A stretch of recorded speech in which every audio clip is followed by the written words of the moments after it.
ओम शांति। 14/4/26 की मुरली है। बाबा कहते हैं, देवता बनना है तो अमृत पियो और पिलाओ। अमृत पीने वाले ही श्रेष्ठाचारी बनते हैं। प्रश्न है, इस समय सतयुगी प्रजा किस आधार पर तैयार हो रही है?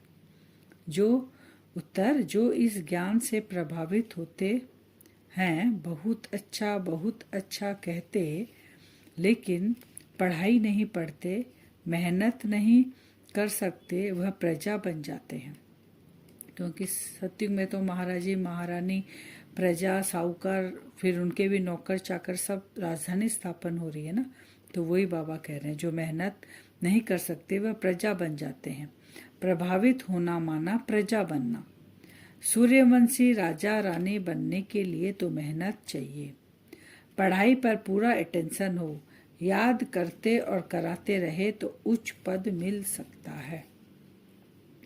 गीत है, तूने रात गवाई सोए के और दिवस गवाया खाए, और हीरे जैसा जन्म था।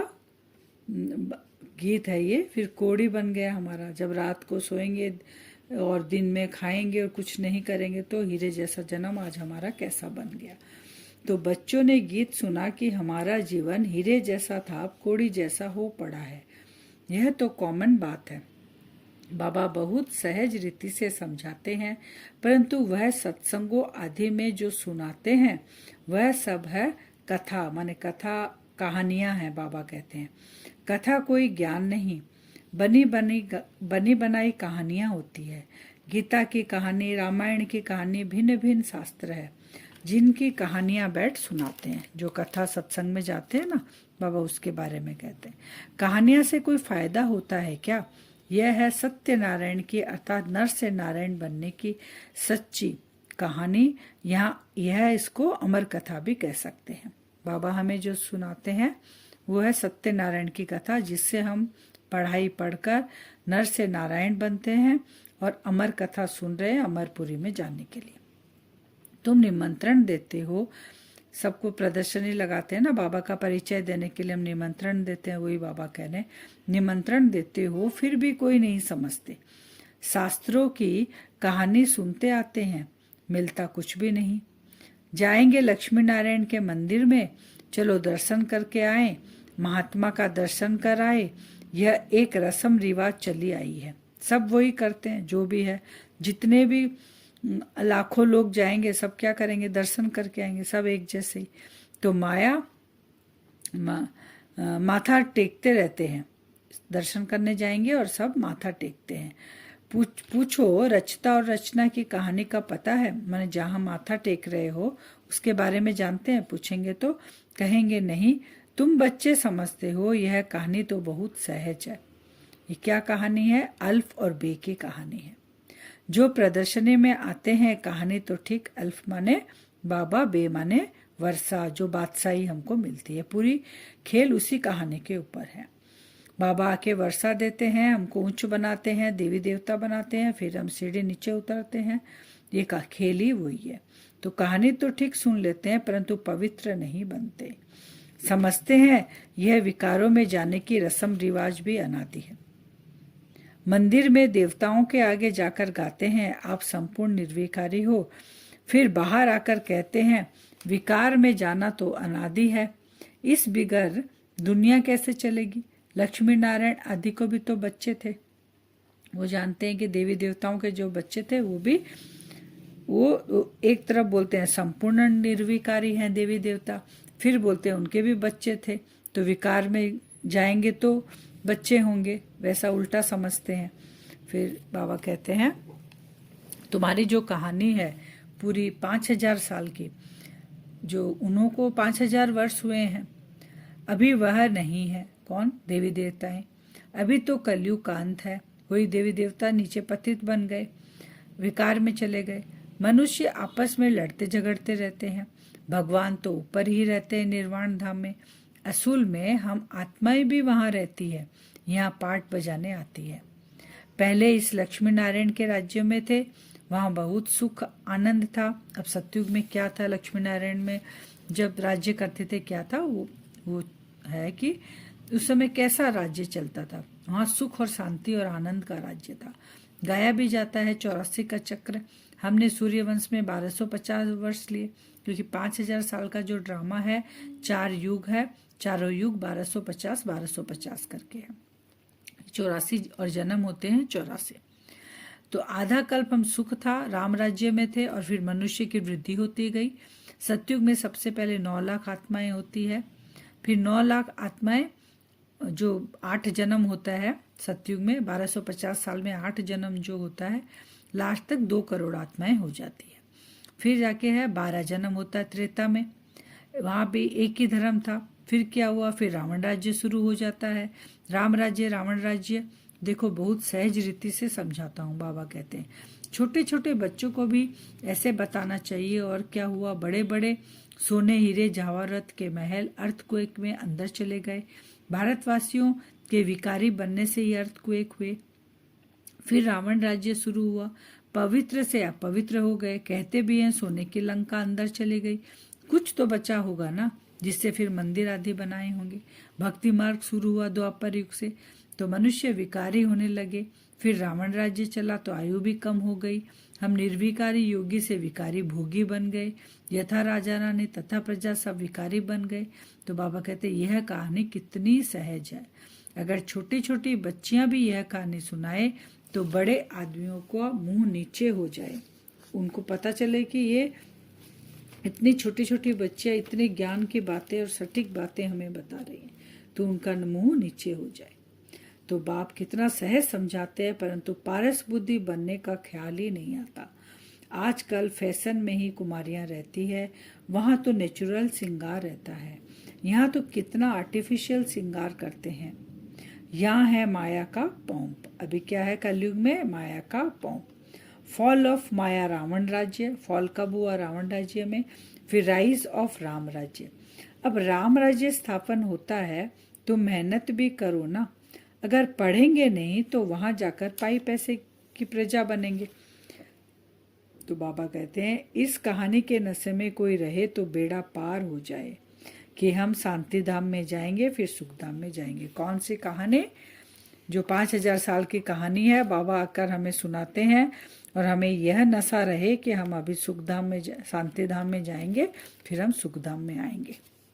बस याद करते कराते रहना है, तब ही ऊंच पद पाएंगे। अटेंशन पढ़ाई पर देना है। चित्र हाथ में हो, जैसे बाबा माने ब्रह्मा बाबा जब लक्ष्मी नारायण की पूजा करते थे तो चित्र जेब में पड़ा रहता था। चित्र छोटे भी होते हैं, लॉकेट के भी होते हैं, तो उन पर समझाना है। यह है बाबा, उन द्वारा वर्षा मिल रहा है। अब पवित्र बनो, बाप को याद करो, कितनी नॉलेज है। ये बैच जो हम लगाते हैं, इससे भी हम समझा सकते हैं 1 सेकंड में जीवन मुक्ति पद का अधिकार कैसे आप पा सकते हो। बाकी पढ़ाई अनुसार उच्च पद पाएंगे। जीवन मुक्ति का तो उनको बाबा का पहचाना, बाबा के बच्चे बने तो जीवन मुक्ति का तो पद मिल गया उनका, लेकिन वहां नंबरवार मिलेगा, वो है पढ़ाई पर आधार। सूर्यवंशी बनने में मेहनत है, सर्विस करने वाले ही अच्छा पद पाएंगे। तो बाबा फिर याद करते हैं, कुमारिका है, जनक है, अच्छा सेंटर संभाल रही है। बाप कहते हैं see no evil, talk no evil. आज का वरदान है, नए जीवन की स्मृति से कर्मेंद्रियों पर विजय प्राप्त करने वाले मर्जीवा भव। जो बच्चे पूरा मर्जीवा बन गए उन्हें कर्मेंद्रियों की आकर्षण हो नहीं सकती। मर्जीवा बने अर्थात सब तरफ से मर चुके, पुरानी आयु समाप्त हुई। जब नया जन्म हुआ तो नए जन्म नई जीवन में कर्मेंद्रियों के वश हो कैसे सकते। ब्रह्मा कुमार कुमारी के नए जीवन में कर्मेंद्रियों के वश होना क्या चीज होती है। इस नॉलेज से भी परे शूद्रपन का जरा भी सांस अर्थात संस्कार कहाँ अटका हुआ न हो। स्लोगन है, अमृत वेले दिल में परमात्मा स्नेह को समा लो तो और कोई स्नेह आकर्षित नहीं कर सकता। सुबह सुबह किसके साथ, किसको हम दिल में बैठा लिए, बाबा को, शिव बाबा को, तो और कोई हमको आकर्षण नहीं कर सकता। अव्यक्त सारे महान बनने के लिए मधुरता और नम्रता का गुण धारण करो। संगठन में सफलता प्राप्त करने के लिए सदा नम्र चित्त के तख्त पर विराजमान रहो। इसी तख्त पर बैठ जिम्मेवारी का ताज धारण कर भविष्य की पदवी बनाओ।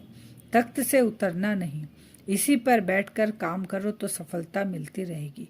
इसके लिए पहले आपका पाठ पक्का हो, इससे आपके संस्कार सबके साथ सहज मिल जाएंगे। अब हम वरदान से 2 मिनट योग करेंगे। अपने आप को देखेंगे।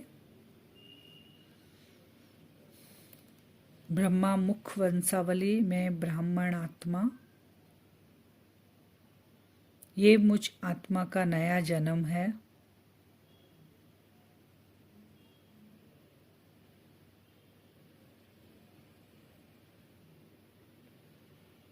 अपने आप को देखें भ्रकुटी सिंहासन में। पुरानी दुनिया, देह के संबंध, पदार्थ, ये देह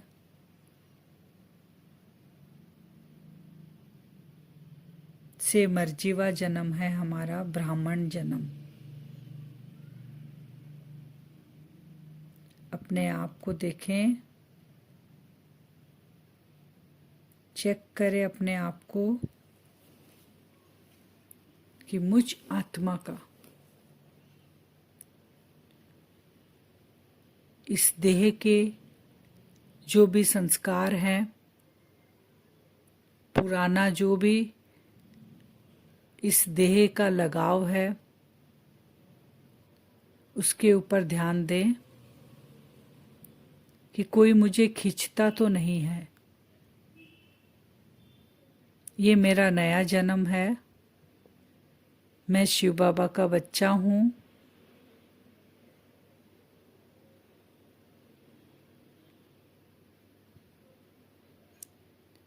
कर्मेंद्रियों का मालिक हूँ मैं जैसे चाहता हूँ वैसे ही कर्मेंद्रियां को चलाता हूँ।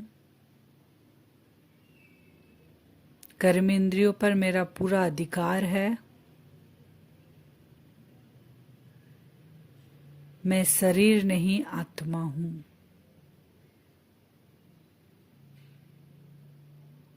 अपना नया जन्म की स्मृति सदा रहे, अपने पिता की याद सदा रहे, पास्ट को भूल जाएं। सारा दिन यही अभ्यास करना है। ये मुझ आत्मा का ब्राह्मण जन्म, ब्रह्मा मुख वंशावली में आत्मा ब्राह्मण आत्मा, पुराना मेरा मर्जीवा जन्म था, ये मेरा नया जन्म है। अब नए जन्म के अनुसार ही सारे संस्कार, संबंध, संपर्क सब कुछ याद रखना है सारा दिन। ओम शांति।